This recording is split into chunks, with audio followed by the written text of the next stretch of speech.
नमस्कार विद्यार्थी मित्रांनो, डबल अकॅडमीच्या ई प्लॅटफॉर्मवरती तुमच्या सगळ्यांचं स्वागत आहे.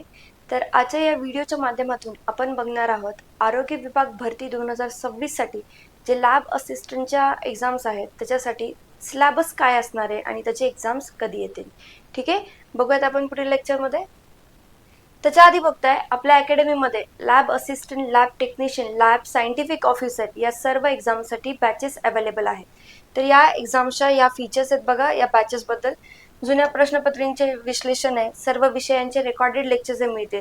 ओके, नोट्स आपण स्टुडंट्सला अवेलेबल करून देतो, रेकॉर्डेड लेक्चर्स मिळणार आहेत. त्याचबरोबर आपण हे लेक्चर्स आहेत ते लाईव्ह फॉर्मॅटमध्ये कंडक्ट करणार आहेत. हे लाईव्ह प्लस रेकॉर्डेड आणि ऑनलाईन बॅच आहे. तर जर तुम्हाला या बॅचेस बद्दल अधिक माहिती हवी असेल तर तुम्ही या नंबर्सवरती संपर्क करू शकता आणि या बॅचेस बद्दल अधिक माहिती मिळवू शकता. चला बघूयात. जी ही लॅब असिस्टंटची एक्झाम आहे त्याच्यासाठी जे क्वालिफिकेशन लागतं त्याच्यामध्ये तुमचं 12th सायन्स झालेलं पाहिजे इन पीसीबी ग्रुप, त्याचबरोबर DMLT आणि BMLT. ओके, ह्या सर्व क्वालिफिकेशन चालू शकतात फॉर लॅब असिस्टंट. त्यानंतर बघताय जो सिलेबस आहे त्याच्यामध्ये पार्ट ए असणार आहे आणि पार्ट बी. जो पार्ट ए आहे तो असेल नॉन टेक्निकल बॅकग्राऊंड आणि जो हा असणार आहे पार्ट बी ज्याच्यामध्ये टेक्निकलचे क्वेश्चन्स विचारले जातील. त्याच्यामध्ये बघा टेक्निकल सब्जेक्टचा सिलेबस, बेसिक लॅबोरेटरी टेक्निक्समध्ये यूज ऑफ मायक्रोस्कोप, मेजरमेंट्स आणि युनिट्स आणि ग्लासवेअर हँडलिंग. ओके, हा कशामध्ये बेसिक लॅबोरेटरी. क्लिनिकल पॅथॉलॉजीमध्ये बघा blood collection methods, urine examination, stool examination हा पार्ट असणार आहे क्लिनिकल पॅथॉलॉजीचा. हिमॅटॉलॉजीमध्ये बघताय RBCs, WBC count, haemoglobin estimation आणि ब्लड ग्रुपिंग हा सर्व पार्ट आहे हिमॅटॉलॉजीचा. पुढे बघा मायक्रोबायोलॉजीमध्ये स्टरिलायझेशन मेथड्स, कल्चर मीडिया आणि बॅक्टेरिया आणि व्हायरसेसचा स्टडी. बायोकेमिस्ट्रीमध्ये blood sugar test, liver and kidney function test आणि त्याचबरोबर नॉर्मल व्हॅल्यूज, त्यांच्या नॉर्मल व्हॅल्यूज काय असतात, जर डिफेक्टेड असतील तर नॉर्मल व्हॅल्यूज काय आहेत. लॅब सेफ्टी आणि वेस्ट मॅनेजमेंट पण याच्यामध्ये आहे, ज्याच्यामध्ये बघताय तुम्ही बायोमेडिकल वेस्ट रूल्स आहेत आणि इन्फेक्शन कंट्रोल आणि PPE यूज.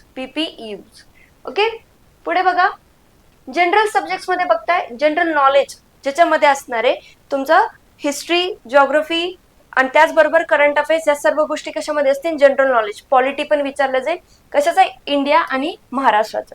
करंट अफेअर्स आहे ते लास्ट 6 to 12 मंथचं विचारलं जाईल. जनरल सायन्स मध्ये फिजिक्स, केमिस्ट्री, बायोलॉजी हे तिन्ही पण सब्जेक्ट्स असतील. 10th आणि 12th लेवल पर्यंत ते प्रश्न असणार आहेत. मॅथमॅटिक्स आहे ज्याच्यामध्ये बेसिक अर्थमॅटिक जसे की basic topics like percentage, ratio and proportion, profit and loss आणि टाइम अँड वर्क. रिझनिंगच्या पार्ट मध्ये series, blood relation, coding, decoding आणि डिरेक्शनचे क्वेश्चन्स विचारले जाते. पुढे बघा, आता जर तुम्ही हा सिलेबस पाहिलाय या एक्झामसाठी मग त्याची स्ट्रॅटेजी कशी असायला पाहिजे. याच्यासाठी तुम्हाला एक्झाम पॅटर्न प्रॉपरली समजायचं आहे. त्याच्यामध्ये किती वेटेज तुमचं टेक्निकल सब्जेक्टला आहे, किती वेटेज हे बाकीच्या सब्जेक्ट्सला आहे. त्याच्यामध्ये मोस्टली रिपीटिंग किंवा हाय इम्पॉर्टंट टॉपिक्स कोणते आहेत हे तुम्हाला PYQs थ्रू बघायचे आहे. इथे बघा स्ट्रॉंग फाउंडेशन रिक्वायर्ड किंवा बेसिक कॉन्सेप्ट जे असतील त्या तुम्हाला क्लिअर करायला पाहिजे. तुमचं जे फाउंडेशन आहे ते तुमचं स्ट्रॉंग असायला पाहिजे. मग हिमॅटॉलॉजी, मायक्रोबायोलॉजी आणि बायोकेमिस्ट्रीच्या बेसिक कॉन्सेप्ट तुम्हाला माहिती पाहिजे. मग ते जे तुमचे नोट्स असतील रिवाइज केल्यानंतर त्याच्या शॉर्ट नोट्स बनवायचे. तुमचे डिफिकल्ट पॉइंट्स, वीक एरियाज तुम्हाला आयडेंटिफाय करून त्याच्या शॉर्ट नोट्स बनवायच्या आहेत. त्यानंतर तुम्हाला जी प्रॅक्टिस करायची ती डेली MCQs प्रॅक्टिस करायची. मग ते तुमचे टेक्निकल क्वेश्चन्स असो, नॉन टेक्निकल क्वेश्चन्स असो, असे तुम्हाला डेली प्रॅक्टिस ठेवायचे. मग करंट अफेअर्सचं रुटीन तुम्हाला एक फॉलो करायचे. तुम्हाला मॉर्निंगमध्ये, इव्हनिंगमध्ये कधी तुम्हाला करंट अफेअर्स वाचायचे, किती तुम्हाला वीकली क्वेश्चन सॉल्व्ह करायचे करंट अफेअर्सचे हे तुम्हाला प्रॉपरली मॅनेज करायचे. आणि weekly mock test, okay, at least once in week तुम्हाला एक टेस्ट द्यायची आहे ज्याच्यामध्ये तुम्ही प्रॉपरली तुमचा परफॉर्मन्स आयडेंटिफाय करू शकता. ते टेक्निकल ॲज वेल एज नॉन टेक्निकलच्या क्वेश्चन्सची तुम्हाला मॉक टेस्ट द्यायची आहे. ओके, तर या रिलेटेड तुम्हाला काही डाऊट्स असतील तर तुम्ही कमेंट बॉक्समध्ये सांगू शकता. आपल्या अकॅडमीमध्ये याच्या बॅचेस स्टार्ट झालेल्या आहेत आणि 999 मध्ये आता जी ऑफर आहे स्टुडंट्सला ज्याच्यामध्ये गुढीपाडव्याच्या पर्यंत तुम्ही या एक्झाम्समध्ये एनरोल करू शकता. जर या बॅचेसचं तुम्ही प्रिपरेशन, या एक्झामचं तुम्ही प्रिपरेशन करत असाल किंवा याच्यासाठी इंटरेस्टेड असाल तर तुम्ही याच्यामध्ये एनरोल करू शकता. कमेंट बॉक्समध्ये तुम्हाला आणि डिस्क्रिप्शन बॉक्समध्ये तुम्हाला या बॅचेसचा इन्क्वायरी नंबर दिलेला आहे. जर याच्याबद्दल तुम्हाला अधिक माहिती असेल तर तुम्ही ती मिळवू शकता. जर तुम्हाला या चॅनलवरती तुम्ही नवीन असाल तर सबस्क्राईब करा, व्हिडिओ आवडला असेल तर लाईक करा. धन्यवाद.